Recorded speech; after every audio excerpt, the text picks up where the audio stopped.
teman-teman sekalian, ketemu lagi di YouTube channel Dosen Daily.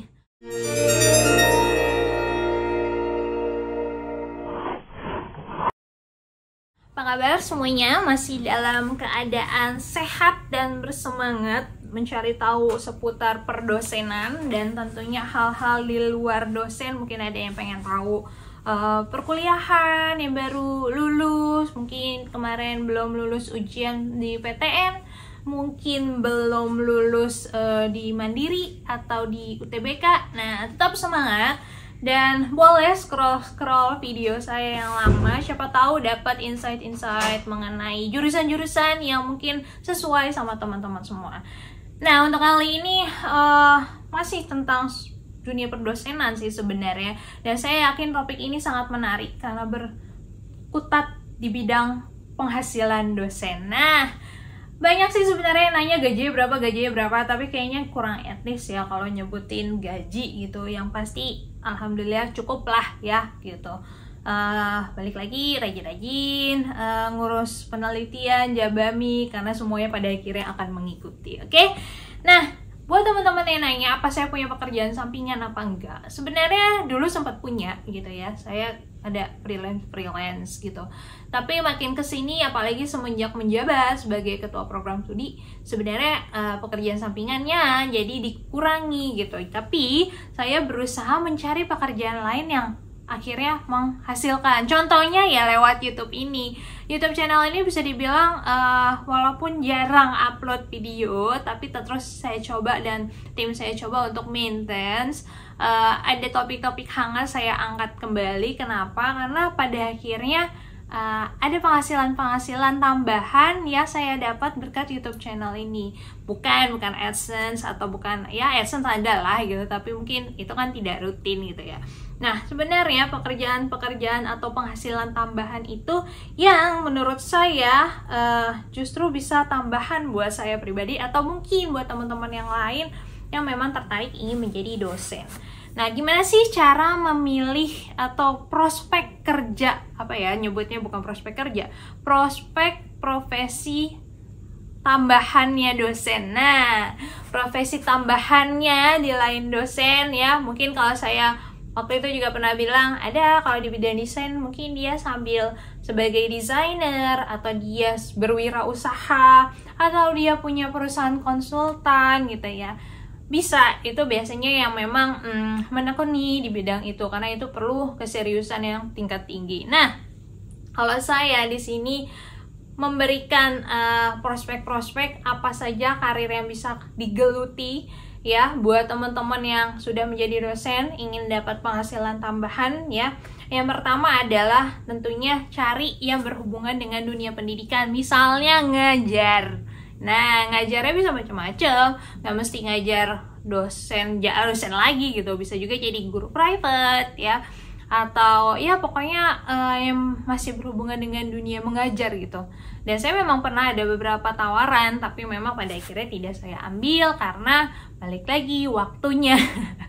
Karena kalau ngajarin private itu kan lumayan harus kita bikin materi baru, apalagi kalau misalnya materinya itu berbeda dengan yang kita ajarkan di kampus gitu ya. Itu pasti kita harus tambah waktu lagi untuk bikin materinya. Menurut saya itu sudah cukup buat saya, cukup hektik gitu ya. Tapi buat teman-teman yang mungkin punya waktu lebih luang, silakan dipertimbangkan, karena mengajar atau menjadi guru les, guru private itu adalah suatu prospek yang menjanjikan juga buat profesi lainnya bagi seorang dosen. Oke, itu yang pertama. Yang kedua adalah tentunya yang saya sering jalankan, yaitu yang masih berhubungan dengan konten.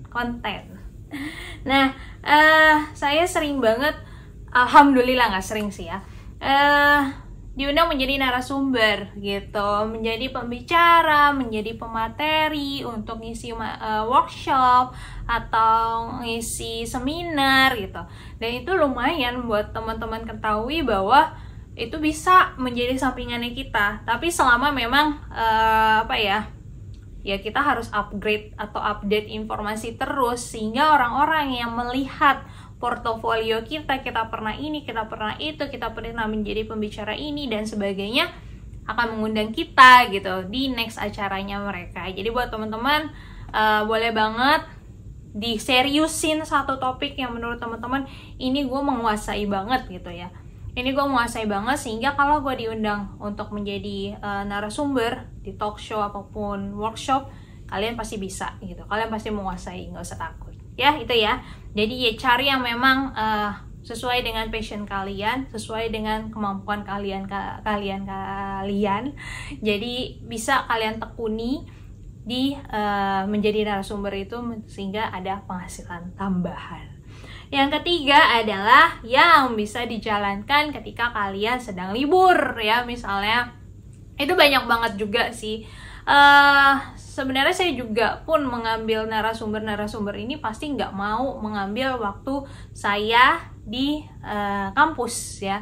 Kampus aja saya udah ribet banget. Kalau saya tinggalin sehari aja itu kadang juga aduh, di rumah pun saya juga nggak tenang gitu. Jadi pada akhirnya juga saya kerjanya di hari rumah tetap kerja gitu. Jadi buat teman-teman semua, carilah yang memungkinkan kalian tekuni, tapi jangan mengambil waktu kalian mengajar sebagai dosen. Apa ya, misalnya ya macam-macam ngisi konten gitu misalnya ya, kayak saya jadi YouTuber, saya belum bisa dibilang sebagai YouTuber sih. Ya bikin konten lah, konten yang menarik. Apalagi sekarang sosial media banyak banget ya bisa dimanfaatkan buat nambah-nambahin cuan ya.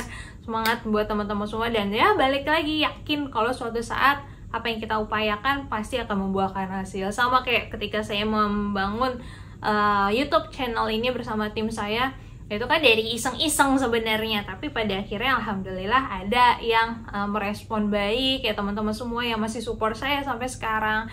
Itu alhamdulillah banget, sehingga kita bisa lebih produktif, kita lebih mencari lagi knowledge yang bisa kita sharing, yang mungkin teman-teman ingin tahu gitu. Jadi bawa pengaruh positif dan informasi positif buat teman-teman yang belum tahu.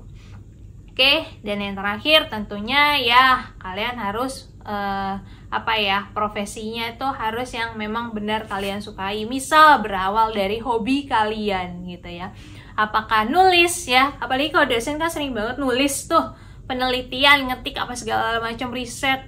Nah itu kan emang awalnya harus bisa nulis gitu. Bikin book chapter, bikin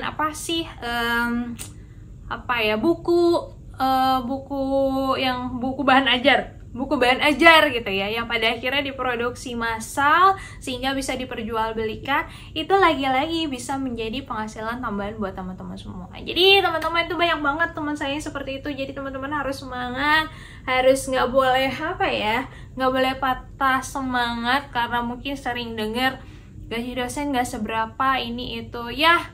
Memang gaji dosen tidak seberapa, tapi balik lagi ke kita. Kalau memang itu udah passion, jalankan. Kalau tidak, tinggalkan daripada ngegerutu sambil ngejalaninnya. Dan mungkin bisa cari profesi lain sebagai tambahan kalian yang tentu tidak mengganggu jadwal perkuliahan teman-teman semua. Jadi semangat. Oke?